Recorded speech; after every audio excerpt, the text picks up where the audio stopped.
आपको साधना पड़ता है। साधना के लिए आंतरिक साधना, बाह्य साधना, व्यवहारिक साधना, इन सब चीज़ों को मिलाकर के व्यक्ति को तपना पड़ता है।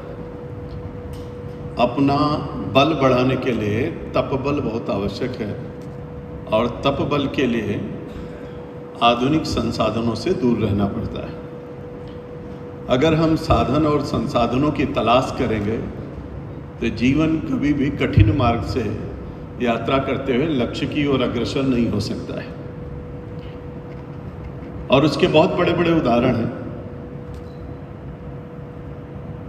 प्रशिक्षण वर्ग के समापन सत्र में मैं यहाँ पर खड़ा हूँ और बहुत अच्छी बात है कि इस समापन सत्र की अध्यक्षता जो आदरणीय नरेंद्र भाई मोदी का सपना है, नारी शक्ति बंधन अधिनियम के तहत नारी सशक्तिकरण का जो उन्होंने अभियान चलाया है, उस दृष्टि से उज्जैन महानगर ने बहुत अच्छा निर्णय लिया कि समापन सत्र की अध्यक्षता आदरणीय बहन कलावती यादव जी, जो नगर निगम की सभापति हैं, वो कर रही हैं। ये हमारे लिए गर्व और गौरव का विषय है। ऐसी आदरणीय बहन कलावती यादव जी, हमारे बहुत ही जुझारू और संघर्षशील अध्यक्ष आदरणीय संजय अग्रवाल जी, हमारे यहाँ के लोकप्रिय सांसद जो देखने में भी भारी भरकम है और काम से भी भारी भरकम है, ऐसे आदरणीय अनिल फिरोजिया जी, जिनको हम सब लोग बहुत श्रद्धा करते हैं, आदर करते हैं और सम्मान करते हैं, जिनका नाम केवल उज्जैन नहीं, मध्य प्रदेश नहीं, बल्कि भारत में जिनकी एक पहचान है। और भारतीय जनता पार्टी गौरवान्वित है कि ऐसे लोग जब राज्यसभा में बैठते हैं तो पूरा देश जिनको देखता है, सुनता है, समझता है। ऐसे संत पुरुष आदरणीय श्री उमेश नाथ जी महाराज, हमारे राज्यसभा के सांसद, आदरणीय हमारे अनिल जी जैन, जिनको लोग प्यार से उपनाम कालू खेड़ा से भी पुकारते हैं, जुझारू हैं, हमारे आदरणीय विधायक हैं। आदरणीय मुकेश टेटवाल जी हमारे महापौर हैं। हमारे प्रभुलाल जाटवाल जी उपाध्यक्ष हैं प्रदेश के। हमारे आदरणीय श्री बजरंग पुरोहित जी जिले के प्रभारी हैं। आदरणीय श्री राजीव खंडेलवाल जी संभाग प्रभारी प्रशिक्षण अभियान के। आदरणीय श्री सौभाग्य सिंह जी अध्यक्ष पाठ्य पुस्तक निगम। आदरणीय श्री सनवर पटेल जी अध्यक्ष हज कमेटी। आदरणीय श्री रमेश शर्मा जी अध्यक्ष कर्मचारी कल्याण बोर्ड और हमारे आदरणीय महामंत्रीगण, यहाँ पर उपस्थित हमारे सभी आदरणीय प्रतिनिधिगण, भाई और बहनों, मुझको लगता है कि उज्जैन में आकर के किसी को प्रशिक्षण देने की आवश्यकता है, ऐसा प्रतीत नहीं होता है, क्योंकि क्षिप्रा नदी के तट पर महाकाल लोक, भूत भावन, शंकर, महाकाल बाबा, बाबा भोलेनाथ, लोग कहते हैं कि 84 कल्पों से युक्त है हमारा महाकाल लोक। लोग कहते हैं कि 84 शिवलिंग यहाँ पर विराजमान है। वेदों में, शास्त्रों में, उपनिषदों में ऐसा वर्णन मिलता है कि अगर आपको 4 महावीर देखने हो तो आपको महाकाल आना पड़ेगा। आपको 6 विनायक का दर्शन करना हो तो महाकाल आना पड़ेगा। और आपको 8 भैरव का दर्शन करना है तो महाकाल आना पड़ेगा। अष्टमार्तिका का दर्शन करना है तो महाकाल आना पड़ेगा। 9 ग्रह का दर्शन करना है तो आपको महाकाल आना पड़ेगा। और अगर आपको 10 विष्णु का दर्शन करना है तो महाकाल आना पड़ेगा। और अगर आपको 11 रुद्र का दर्शन करना है तो महाकाल आना पड़ेगा। और अगर आपको 12 आदित्य का दर्शन करना है तो महाकाल आना पड़ेगा। अगर आपको 24 देवियों का दर्शन करना है तो महाकाल आना पड़ेगा। और अगर आपको 88 तीर्थों का दर्शन करना है तो महाकाल आना पड़ेगा। तो जो महाकाल लोग, जो उज्जैन नगरी 84 कल्पों पर आधारित हो, 84 शिवलिंग से युक्त हो, 4 जिसमें महावीर विराजमान हो, 6 विनायक हो, 8 भैरव हो, अष्टमार्तिका हो, 9 ग्रह हो, 11 विष्णु हो, 10 विष्णु हो, 11 रुद्र हो, 12 आदित्य हो और 24 देवियां हों और 88 तीर्थ हों, ऐसे महाकाल को मैं श्रद्धापूर्वक दंडवत प्रणाम करता हूँ बाबा भोलेनाथ को, जिनकी कृपा से संपूर्ण सृष्टि संचालित हो रही है। सौराष्ट्र सोमनाथम चाशि शैले मल्लिकार्जुन उज्जैन्याम महाकालम ओंकारम अमलेश्वरम परल्याम वैद्यनाथम चाडाकिन्यम भीमशंकरम सेतु वंदे तु रामेशम नागेशम दारुकावने वरस्याम तुवेशम त्र्यंबकम गौतमित्ते हिमालय तु केदारम धूमिम च सशिवालय एतानि ज्योतिर्लिंगान सायं प्रातः नरा सप्तजन कृतिम पापम स्मरणेन विनिश्चित। ऐसे भूत भवन बाबा भोलेनाथ को मैं बारंबार उनके श्री चरणों में प्रणाम करता हूँ। बाबा की कृपा हम सब पर बनी रहे और इसी तरीके से हमारा राष्ट्र भारत का परचम दुनिया में लहराता रहे और उनकी कृपा से हम सब लोग चलते रहें और राष्ट्र का काम करते रहें। कितनी बड़ी बात है कि हम प्रशिक्षण ऐसी नगरी में ले रहे हैं जहाँ पर साक्षात भगवान कृष्ण ने भी शिक्षा प्राप्त करने के लिए इस नगरी में आए, जहाँ पर भगवान की शिक्षा स्थली रही हो, जहाँ पर विक्रमादित्य महाराज का जन्म स्थान हो, जहाँ पर संपूर्ण सृष्टि की कालगणना हुई हो, जहाँ वैदिक गणित का और वैदिक घड़ी का आविष्कार हुआ हो, जहाँ क्षिप्रा का पावन जल हो, जहाँ पर विक्रम संवत की स्थापना हुई हो, जहाँ से संपूर्ण सृष्टि के मापदंडों का आधार बन रहा हो, ऐसी नगरी को मैं बारंबार प्रणाम करता हूँ। यहाँ की हवा, यहाँ की पानी, यहाँ की सृष्टि, यहाँ की जलवायु, यहाँ के पेड़ पौधे, इन सबको मैं प्रणाम करता हूँ। और मैं समझता हूँ कि ऐसी नगरी में आकर के कुछ बोलने की आवश्यकता नहीं है, जो कुछ है सब आपको दिख रहा है। इन्होंने कहा कि समापन सत्र है और समापन सत्र के साथ इन्होंने एक और विषय जोड़ दिया कि सांस्कृतिक राष्ट्रवाद यानी वैचारिक अधिष्ठान के बारे में भी चर्चा करें। अब आप कल्पना करिए, विचार का जो उद्गम स्तर हो, संस्कृति का जो आधार हो, जीवन की कार्यपद्धति की चेतना जहां से प्राप्त होती हो, वहां पर वैचारिक अधिष्ठान की बात करना, ये भी कितना अद्भुत संयोग है। तो मैं कहता हूं कि संस्कृति है क्या? दुनिया के हमारे सबके जो भाव हैं, जो चिंतन है, जो आधार है। तो पंडित अटल बिहारी वाजपेयी ने कहा कि भारत एक जमीन का टुकड़ा नहीं है, ये जीता जागता राष्ट्रपुरुष है, ये बंधन की भूमि है, ये अभिनंदन की भूमि है, ये चंदन की भूमि है, यहाँ का कण कण शंकर है, यहाँ का बूंद बूंद गंगा जल है। और आगे अटल जी कहते हैं, जीऊंगा तो भारत माता के लिए और मरूंगा तो भारत माता के लिए। मरने के बाद मेरी अस्थियां जब गंगा जल में प्रवाहित होंगी, गंगा में प्रवाहित होंगी और कान लगा करके सुनोगे तो अस्थियों से आवाज निकलेगी, भारत माता की जय, भारत माता की जय। संस्कृति का सबसे बड़ा आधार है और इसीलिए भारत की संस्कृति अद्भुत है। इसीलिए भारतीय जनता पार्टी का वैचारिक अधिष्ठान आधारित किस पर है? तो हमारा सांस्कृतिक आधार ही हमारे वैचारिक आधार का मूल तत्व है। और इसलिए जब कभी कभी हम विचार करते हैं तो हमारे यहाँ कहा गया, एक जन, एक संस्कृति, एक राष्ट्र। हम एक भाव पर जीते हैं और इसलिए एक जन, एक संस्कृति, एक राष्ट्र की उस परिकल्पना को साकार करने के लिए भारतीय जनता पार्टी का एक वैचारिक अधिष्ठान बनाया गया, जिसमें जब 21 अक्टूबर 1951 को जनसंघ की स्थापना हुई तो 1952 में पहला फूलबाग में सम्मेलन हुआ और पहले सम्मेलन का पहला प्रस्ताव जो था वो पंडित दीनदयाल उपाध्याय जी ने भू सांस्कृतिक राष्ट्रवाद का रखा। और उसका केंद्र बिंदु उन्होंने भू को यानी धरती माँ को बनाया।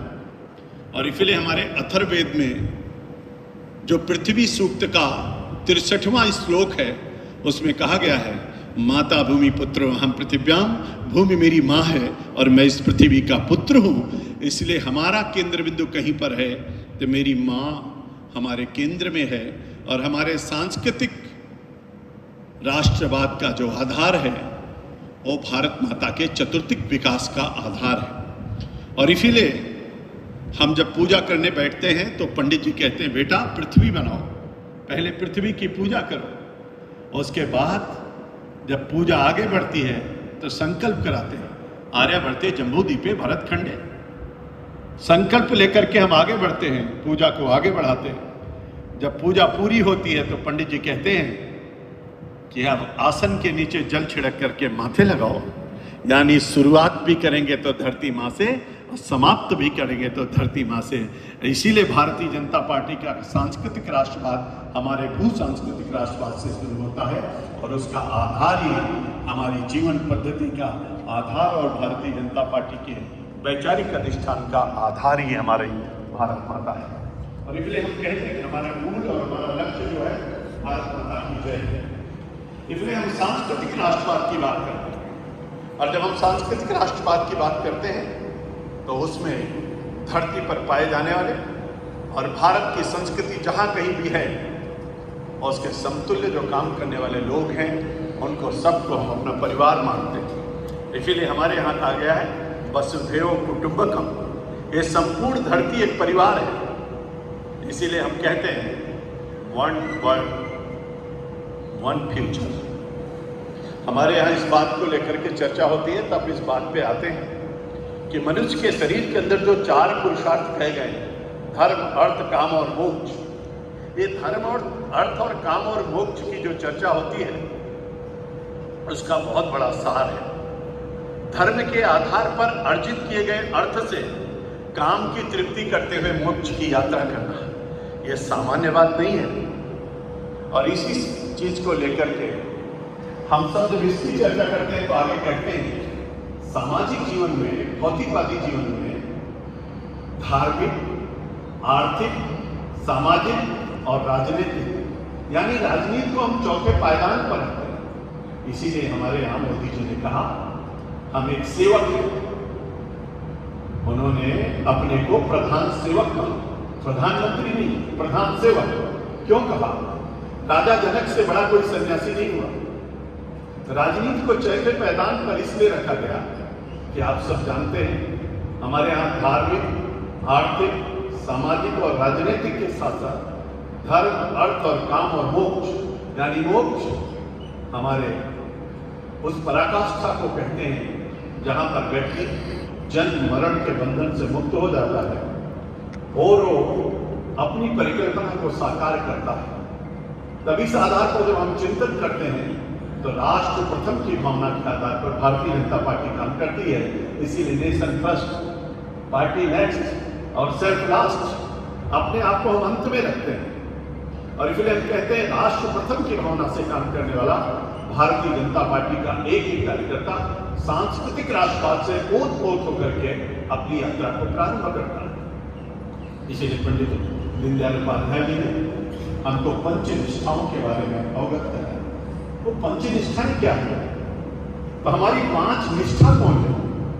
हमारी पहली निष्ठा है राष्ट्रीयता, राष्ट्रीय एवं राष्ट्रीय एकात्मता। हमारी पहली निष्ठा है राष्ट्र के, यानी देश के, यानी हम सब कुछ करेंगे लेकिन भारत माता के लिए जिएंगे और मरेंगे, यानी देश हमारे लिए पहले होगा, जो बात मैंने अभी आपसे कही। पंच निष्ठाओं का मैं पहला मूल तत्व ही हमारे लिए भारत माता है। इसलिए हम संविधान का आदर करेंगे, तिरंगे को लहराएंगे, भारत माता का जयकारा करेंगे, वंदे मातरम गीत गाएंगे, राष्ट्रगान का गान करेंगे। अपने कार्यक्रम को कहीं भी जाएंगे तो उसमें राष्ट्र प्रथम की भावना से ओतप्रोत होकर के हम आगे बढ़ेंगे। दूसरी निष्ठा क्या है? भारत दुनिया के सबसे बड़ा लोकतांत्रिक देश है, यानी लोकतंत्र में विश्वास करते हुए हम आगे बढ़ेंगे। इसीलिए मोदी जी जब भारत के प्रधानमंत्री बने तो आकर के उन्होंने सबसे पहले पार्लियामेंट को दंडवत प्रणाम किया। पहली बार आपने देखा होगा दंडवत प्रणाम किया। उसके बाद भारत के संविधान को जाकर के उन्होंने प्रणाम किया, यानी लोकतंत्र में विश्वास, भरोसा। और कैसा विश्वास कि लोकतंत्र के लिए जनसंघ का लाल कृष्ण अडवाणी और अटल बिहारी वाजपेयी ने विसर्जन कर दिया, यानी देश रहेगा, लोकतंत्र रहेगा, सब कुछ चलता रहेगा। इमरजेंसी के बाद लोकतंत्र को बचाने के लिए उन्होंने जनता पार्टी में जनसंघ का विलय कर दिया। कितना बड़ा उदाहरण है। और लोकतांत्रिक दृष्टि से बूथ अध्यक्ष से लेकर के राष्ट्रीय अध्यक्ष का निर्वाचन कहीं पर होता है तो भारतीय जनता पार्टी में होता है। हमारा एक छोटा कार्यकर्ता भी राष्ट्रीय अध्यक्ष बन सकता है। उदाहरण के लिए बहुत सारे आप देख सकते हैं। कैसा अद्भुत काम। पंडित दीनदयाल उपाध्याय जी ने कहा कि व्यक्ति को वोट दीजिए, बटुए को नहीं। पंडित दीनदयाल उपाध्याय ने दूसरी लाइन कही, व्यक्ति को वोट दीजिए, बटुए को नहीं। और उन्होंने बाद में कहा पार्टी को वोट दीजिए, व्यक्ति को नहीं। और तीसरी लाइन उन्होंने कहा सिद्धांत को वोट दीजिए, पार्टी को नहीं। यानी अगर सिद्धांत विहीन कोई पार्टी है तो उसको मतदान मत करना। और व्यक्ति के बारे में कहा कि अगर वो विचारहीन है तो उसको वोट मत करना। और उन्होंने कहा व्यक्ति को वोट करना, पैसे को वोट मत करना। यानी लोकतंत्र की परिकल्पना कैसी है। और इसलिए उन्होंने लोकतंत्र के बारे में जीवंत उदाहरण प्रस्तुत किया। तीसरी महत्वपूर्ण बात कही गांधीवादी समाजवाद, शोषण मुक्त समाज, यानी इसका जीता जागता उदाहरण हो तो पंडित दीनदयाल उपाध्याय ने कहा अंत्योदय, महात्मा गांधी ने कहा ग्रामोदय, विनोबा भावे ने कहा सर्वोदय, तो नरेंद्र भाई मोदी ने कहा राष्ट्रोदय। और इसलिए मोदी जी ने बिना भेदभाव किए हुए सबका साथ, सबका विकास, सबका विश्वास, सबका प्रयास, शोषण किसी का नहीं, सबको समान रूप से चीजें प्राप्त हो। इसके लिए वो जो पंच निष्ठाएं हैं उसमें से जो तीसरी निष्ठा है उसको लेकर के उन्होंने सबके प्रति समान भावना का ध्यान रखते हुए भारत को, अगर कोई जिला पिछड़ गया है तो आकांक्षी जिला घोषित कर दिया, अगर कोई ब्लॉक पिछड़ गया है तो आकांक्षी ब्लॉक घोषित कर दिया। उन्होंने कहा भारत का चतुर्दिक और समुचित विकास, बराबर का विकास होना चाहिए। कोई समाज पिछड़ गया है तो उसका उत्थान होना चाहिए। जिसके पास घर नहीं उसको पक्का मकान मिलना चाहिए। जिसके पास रोजगार नहीं उसको रोजगार का सृजन होना चाहिए। अगर कोई दिव्यांग हो गया है तो दिव्यांग का पूरे कल्याण की व्यवस्था होनी चाहिए, यानी कोई छूट न जाए, कोई रह न जाए। इसीलिए अंतिम सीढ़ी पर बैठे हुए अंतिम व्यक्ति तक विकास पहुंचना चाहिए। शोषण किसी का नहीं, सबको समानता के आधार पर चीजें मिलनी चाहिए। इसलिए सबका साथ, सबका विकास, सबका विश्वास, सबका प्रयास, यानी सबको साथ लेकर के चलने की भावना होनी चाहिए। चौथी महत्वपूर्ण बात उन्होंने कही पंचनिष्ठाओं में, सर्वधर्म समभाव, पंथ निरपेक्षता, तुष्टीकरण किसी का नहीं, लेकिन सभी धर्मों को समान आदर के साथ उनको स्थान देना। इसीलिए जो कुछ रह गया था उन्हें बड़ी निर्भीकता पूर्वक, आपने देखा होगा भगवान श्री राम का भव्य मंदिर बनना चाहिए, उन्हें बाबा भगवान श्री राम के भव्य मंदिर का निर्माण किया, महाकाल लोक का विकास किया, 7,500 मंदिरों में काम का चल रहा है। और उन्होंने बाबा विश्वनाथ का कॉरिडोर बनाया। उन्होंने चतुर्दिक विकास के आधार पर सर्वधर्म समभाव की भावना को लेकर के चीजों को आगे बढ़ाने का काम किया। और जो पांचवी निष्ठा है वो बहुत इंपॉर्टेंट है, मूल्यों पर आधारित राजनीति। मूल्यों पर आधारित राजनीति कैसी है कहना बहुत आसान है, करना बहुत कठिन है। लेकिन उसका उदाहरण मैं आपको देखा, पंडित दीनदयाल उपाध्याय चुनाव लड़ रहे थे जौनपुर से। लोगों ने कहा कि अगर आप पंडित लिख दो अपने नाम के आगे तो आपको वोट बहुत मिल जाएंगे। दीनदयाल जी ने कहा कि मूल्यों पर आधारित राजनीति इस बात का द्योतक है कि हम वोट के लिए जाति की बात नहीं कर सकते हैं। वोट मिले या न मिले, लेकिन मूल्यों पर आधारित राजनीति करते हुए हम आगे बढ़ेंगे। दूसरा महत्वपूर्ण उदाहरण है, एक वोट से अटल जी की सरकार चली गई, लेकिन उन्होंने कभी भी गिर करके खरीद फरोख्त के आधार पर राजनीति नहीं किया, वो मूल्यों की राजनीति करते रहे।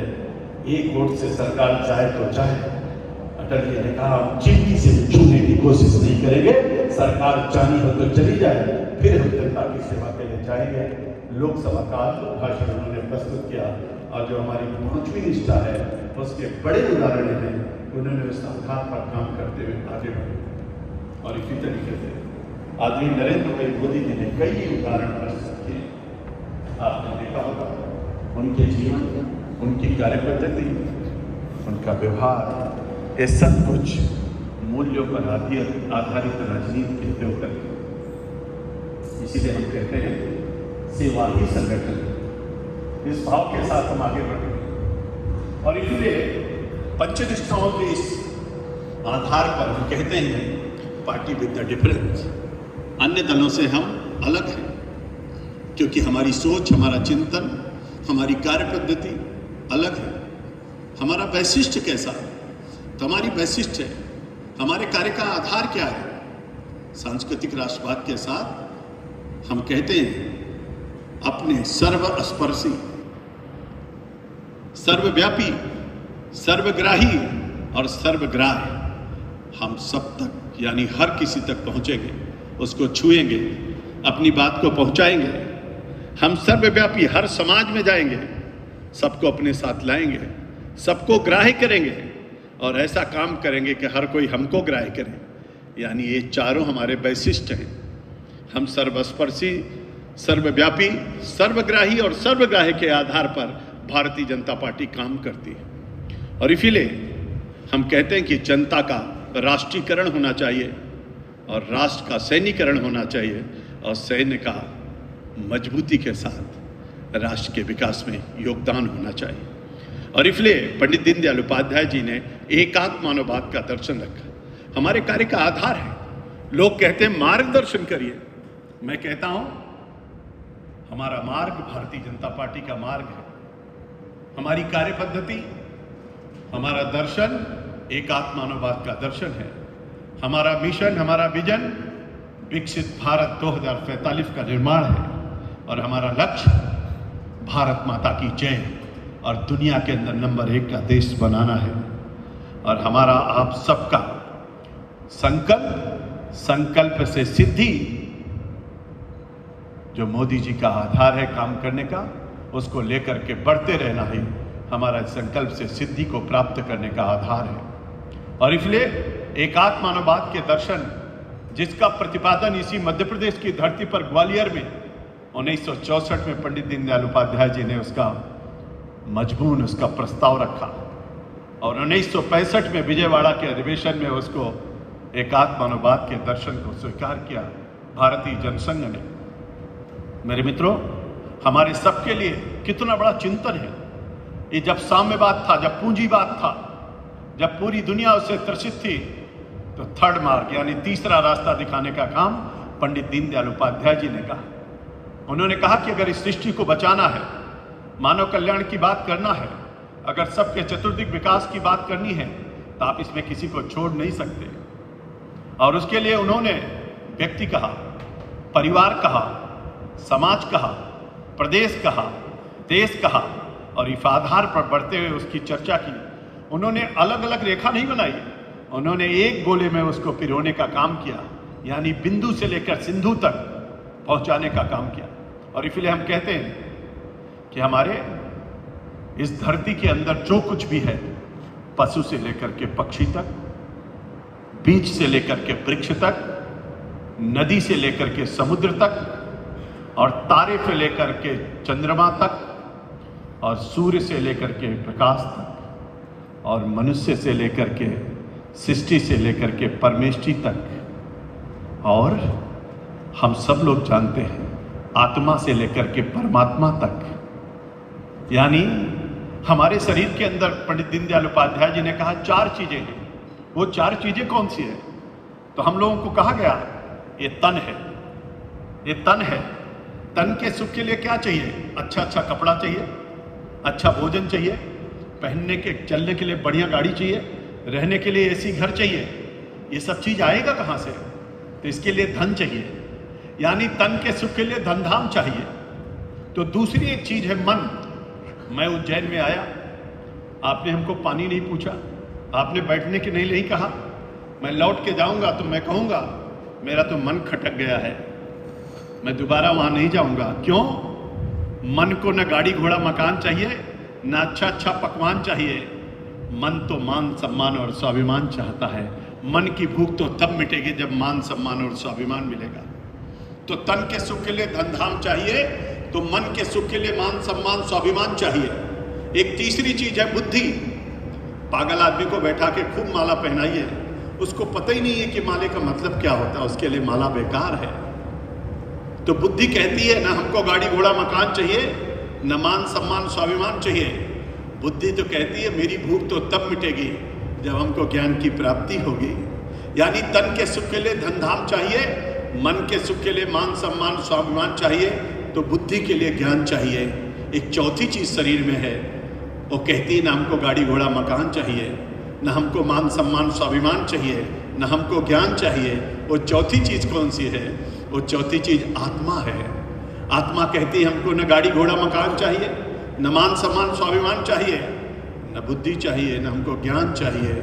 आत्मा तो कहती है हमारी भूख तो तब मिटेगी जब परमात्मा से मिलन होगा। यानी चारों सुखों का समुच्चय, शरीर के सुख के लिए धन धाम चाहिए, मन के सुख के लिए मान सम्मान स्वाभिमान चाहिए, बुद्धि के लिए ज्ञान चाहिए, तो आत्मा के लिए भगवान चाहिए। जब चारों चीजों का समुच्चय होता है तब जीवन और यह शरीर सुख की अनुभूति करता है।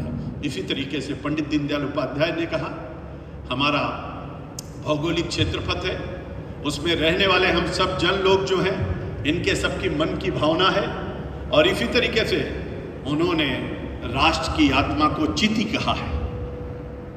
उस चिति की परिकल्पना को साकार करने के लिए जब उसका चतुर्दिक विकास होता है और जब नेशन हमारा फर्स्ट होकर के दुनिया में प्रथम राष्ट्र की भावना से खड़ा होता है, और जब दुनिया में भारत फिर से सोने का चिड़िया और विश्व गुरु के पद पर आसीन होता है, तब हमको आपको जिसकी पूजा हम करते हैं, जिसको हम भारत माँ कहते हैं, माँ की आत्मा को तब सुख मिलता है जब उनके बेटों द्वारा अपनी माँ की सेवा करते हुए राष्ट्र प्रथम की भावना पर उस चित्ती, उस आत्मा को उस लक्ष्य की प्राप्ति होती है। तब उसको लगता है कि वास्तव में इसका चतुर्दिक विकास हुआ। तो उन्होंने एकात्मानुवाद का दर्शन दिया। इसके एकात्मानुवाद के दर्शन के तहत आज मोदी जी उसी एकात्मानुवाद दर्शन से वो चीते का भी ध्यान रखते हैं, वो पशु पक्षियों का भी ध्यान रखते हैं, वो पर्यावरण का भी ध्यान रखते हैं, वो नदियों का भी ध्यान रखते हैं। दीनदयाल जी ने नदियों के बारे में, समुद्र के बारे में, जल के बारे में, पर्यावरण के बारे में, व्यक्ति के बारे में, पशु पक्षी के बारे में और सब चीज की चर्चा करते हुए अंतरिक्ष से लेकर के पाताल तक और सृष्टि से लेकर के परमेष्टि तक हर चीज की चर्चा करते हैं। और इसीलिए हम आप कहते हैं एकात्मानुवाद दर्शन में अगर कोई छूट गया तो फिर हम कभी भी अपने राष्ट्र के उस चिति जिसको हम आत्मा कहते हैं उसको हम संतृप्त नहीं कर सकते हैं।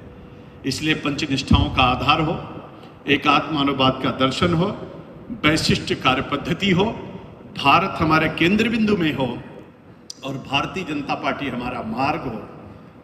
कभी कभी आप सुनते होंगे तो आपको लगता होगा कि विश्व अग्नि में दग्ध मानवता को अगर कहीं शांति मिल सकती है तो उसका एक ही मार्ग है, वो मार्ग है भारतीय जनता पार्टी और भारत। और इस आधार पर चलते हुए हम उस दिशा के अग्रसर होकर के अपने लक्ष्य को प्राप्त कर सकते हैं। मेरे मित्रों, वैचारिक अधिष्ठान के आधार पर भारतीय जनता पार्टी ने अपना पूरा विचारधारा को लेकर के चलती है। इसीलिए ये वैचारिक अधिष्ठान आया कहाँ से, ये भाव कहाँ से आया? तो 27 सितंबर 1925 को संघ की स्थापना परम पूजनीय डॉक्टर साहब ने जब किया तो उन्होंने कहा कि देश तो आजाद हो जाएगा, लेकिन देश को बचाएगा कौन और देश को बढ़ाएगा कौन? तो व्यक्ति निर्माण से राष्ट्र निर्माण, हमारी परिकल्पना क्या है?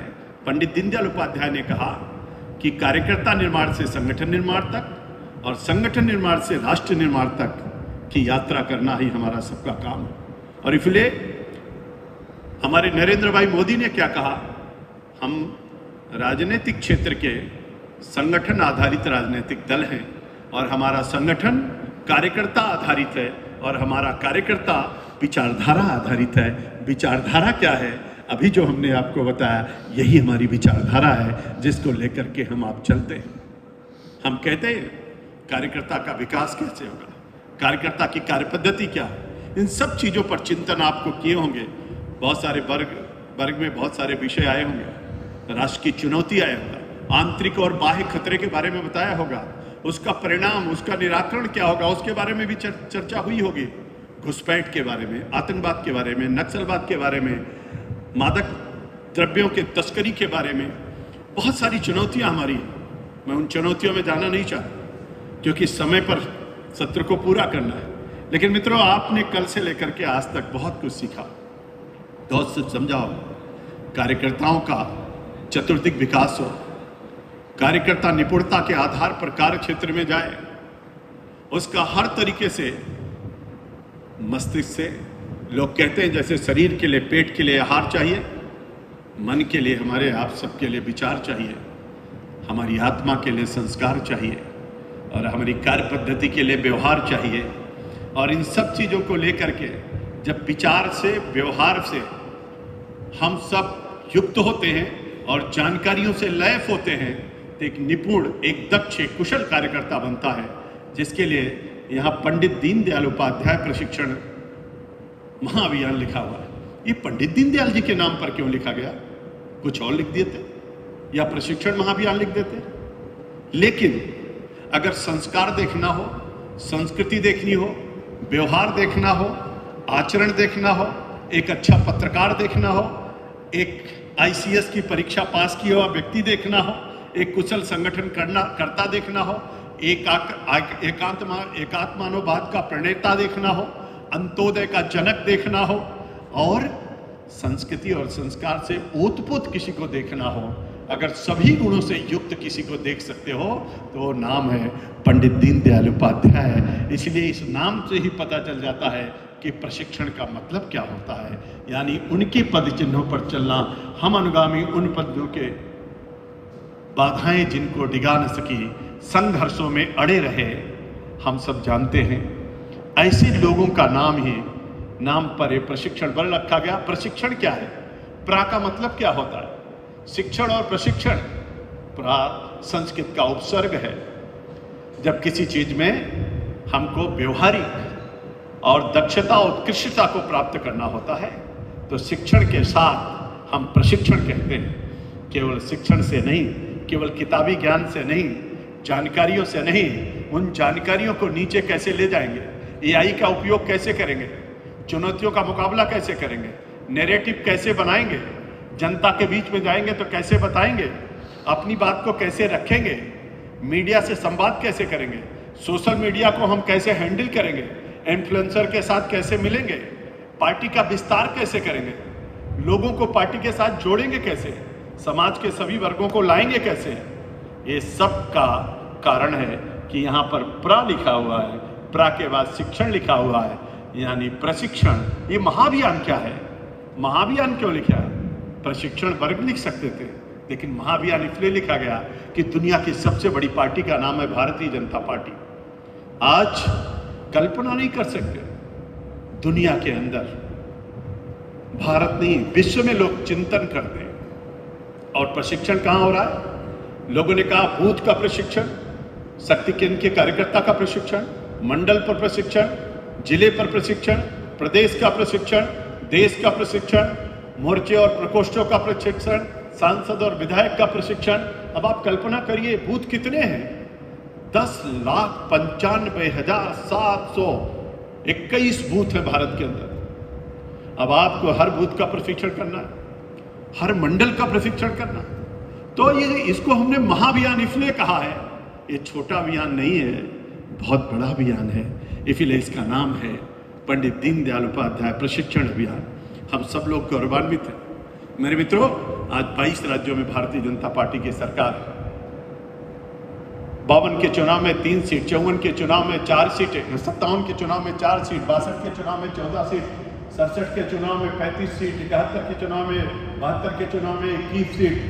जनता पार्टी बन गई 295 सीटें, 77 के चुनाव में 295 सीट, 80 के चुनाव में चुनाव निशान से चुनाव नहीं लड़े, लेकिन मिलजुल करके जो लड़े 34 सीटें आई और 84-85 के चुनाव में 2 सीटें हम 2 हमारे 2, 89 के चुनाव में 85 सीटें, 91 के चुनाव में 111 सीटें, 119 सीटें और 96 के चुनाव में 162 सीटें, 98 के चुनाव में 182 सीटें, 99 के चुनाव में 182 सीटें। लेकिन 2004 के चुनाव में हम लोग 138 पर रह गए। 2009 के चुनाव में 116 सीटें, लेकिन नमो नमो का नारा गुजा। 2014 के चुनाव में 282 सीटें, 2019 के चुनाव में 303 सीटें, लेकिन फिर देखते देखते 240 पे रह गए। एनडीए को मिला करके 292 सीटें हैं। भारत के अंदर हमारी आज 1822 विधायक हैं, 22 राज्यों में सरकार है। मेरे मित्रों, कल्पना के परे है। अटल बिहारी वाजपेयी ने 6 अप्रैल 1980 को मुंबई में खड़े होकर के समुद्र के तट से कहा था, अंधेरा छटेगा, सूरज निकलेगा, कमल खिलेगा। आज कमल खिल रहा है। पूरे भारत में अब कमल ही कमल दिखता है। पंचायत से लेकर पार्लियामेंट तक हर जगह भारतीय जनता पार्टी का परचम है, लेकिन अभी बहुत कुछ करना बाकी है। इसीलिए ये प्रशिक्षण महाअभियान, मेरे मित्रों, मैं कभी कभी सोचता हूं तो मेरे मन में आता है, कल्पना के परे है। पहली बार आप सबको पता होगा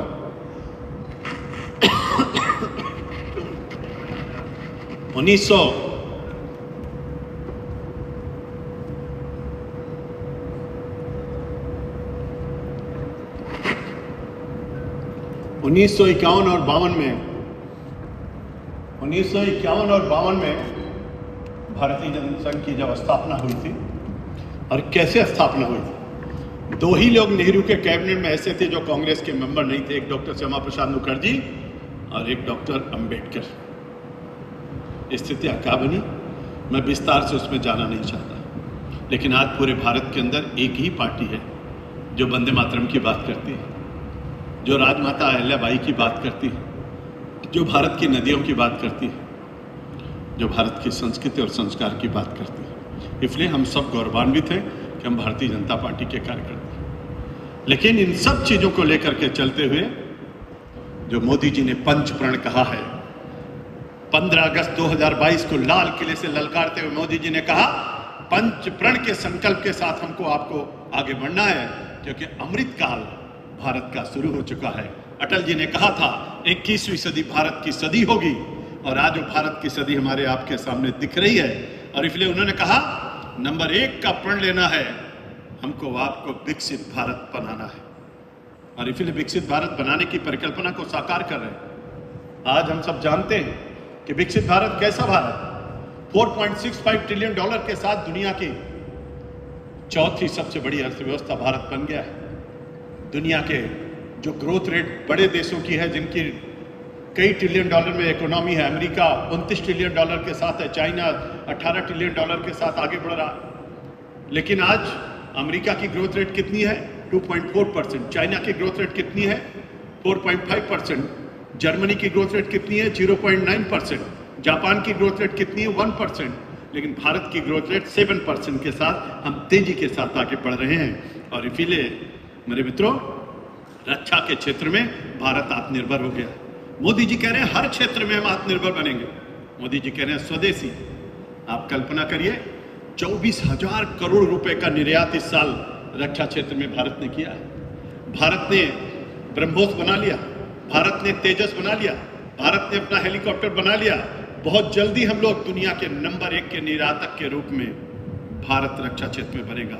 1,57,000 करोड़ रुपए का इस साल रक्षा उत्पादन हुआ है। 100 देशों में हम लोगों ने रक्षा क्षेत्र में निर्यात किया है। मेरे मित्रों, आप कल्पना नहीं कर सकते, सोच नहीं सकते, 880 मैट्रिक टन सोना भारत के पास, $7.5 अरब का निर्यात, $7.5 अरब। हर क्षेत्र में भारत का चतुर्दिक विकास, हर रेलवे लाइन का इलेक्ट्रिफिकेशन करना, 1,46,000 किलोमीटर नेशनल हाईवे बनाना, 5.5 लाख किलोमीटर ग्रामीण सड़कें बनाना, 385 मेडिकल कॉलेज से 808 मेडिकल कॉलेज बनाना, 723 डिग्री कॉलेज यूनिवर्सिटी थी, आज की तारीख में 1325, कल्पना करिए। देखते देखते 7 एम्स से 23 एम्स बना देना, एम्स की संख्या बढ़ा देना, IIT, IIM। आप कल्पना करिए, MBBS की सीट 52,000 थी, 1,97,92,000 पहुंचा देना। 35,000 PG की सीट थी, 85,000 पे पहुंचा देना। देखते देखते सब कुछ बदल रहा है। 34,000 किलोमीटर की सड़कें, जिसको हम भारतमाला कहते हैं, बन रहा है। हम जिसको सागरमाला कहते हैं, 8,000 प्रोजेक्ट चल रहे हैं। जब भारतमाला सागरमाला बन करके तैयार होगा, जब हमारी ग्रोथ रेट बढ़ेगी, 2035 पहुंचते पहुंचते $10 ट्रिलियन की इकोनॉमी जब होगी, कृषि क्षेत्र में भारत आत्मनिर्भर हो चुका है, आर्थिक क्षेत्र में भारत आत्मनिर्भर होगा, रक्षा क्षेत्र में भारत आत्मनिर्भर होगा, हर क्षेत्र में भारत जब आत्मनिर्भर होगा। आप देखते देखते 2014 में केवल 34 ग्राम पंचायतों में ऑप्टिकल फाइबर बिछा हुआ था। आज के तारीख में 2.5 लाख ग्रामों तक ऑप्टिकल फाइबर बिछ गया है। Digital India, make in India, skill India. आप कल्पना करिए, अब भारत कहता है आप मेड इन चाइना नहीं, मेड इन जापान नहीं, मेड इन इंग्लैंड नहीं है, अब मेड इन इंडिया होगा। और वो कहता है मेक इन इंडिया होगा, अब स्किल इंडिया होगा, अब डिजिटल इंडिया होगा, अब नंबर 1 का देश हमारा आपका भारत होगा। एक परिकल्पना को साकार करने की पद्धति जो चल रही है, उसमें से भारत तेजी के साथ आगे बढ़ा। मैं तो विषय बहुत है, मैं चाहना नहीं चाहता, क्योंकि अभी इस संघ का समाधान भी करना है। कुछ आप हमसे पूछेंगे, कुछ मैं आपसे पूछूंगा। इसका भी सत्र होना है, क्योंकि समापन सत्र है। समापन सत्र में संघ का समाधान भी आपकी करनी है, इसलिए आपने बहुत कुछ सीखा है। मैं ज़्यादा विस्तार से जाऊंगा नहीं। बाबा की नगरी है, भगवान कृष्ण की ये शिक्षा स्थली है। विक्रमादित्य, जो विक्रम और आदित्य से बना है, जिनके पास सूर्य जैसा पौरुष था, ऐसे विक्रमादित्य की नगरी है। इसलिए मैं आप सबसे निवेदन करूंगा कि आपने कल से लेकर के अब तक बहुत अनुशासित रह करके, रात्रि विश्राम करके और पूरा समय लगा करके भारत माता की सेवा करने के लिए बहुत कुछ सीखा है, बहुत कुछ समझा है। आपने इतिहास और विकास को सुना है, आपने कार्यकर्ता निर्माण और कार्यकर्ता का व्यक्तित्व विकास और वैचारिक स्तर, परिवार विचार के बारे में सुना है। आपने मध्य प्रदेश की उपलब्धियां मुख्यमंत्री जी ने बताया है। आपको केंद्र की गरीब कल्याण योजनाओं से आपको परिचित कराया गया है, और आप सब लोगों ने यहाँ पर बैठ करके बूथ का प्रबंधन और हमारे आपके जो 6 कार्यक्रम हैं उसको, मन की बात, इन सब चीज़ों के बारे में आपने सीखा है और डायरी पे नोट किया होगा। आप सब ने बहुत कुछ जाना है, और इसलिए मैं समझता हूँ कि आप एकदम पूरी तरीके से दक्ष हो गए हैं, कुशल हो गए हैं, विज्ञ हो गए हैं, और उत्कृष्ट कार्यकर्ता के रूप में आप इस समय इस प्रशिक्षण वर्ग के बाद आप तैयार हैं। आप लैस हैं, अस्त्र शस्त्रों से लैस हैं, और आपके मन का भाव कह रहा है कि जल्दी से मेरा तिरंगा दुनिया में लहरा जाए और भारत नंबर 1 का देश बन जाए, विकसित भारत की परिकल्पना साकार हो जाए, और विकसित मध्य प्रदेश के रूप में हमारा मध्य प्रदेश आगे बढ़ जाए।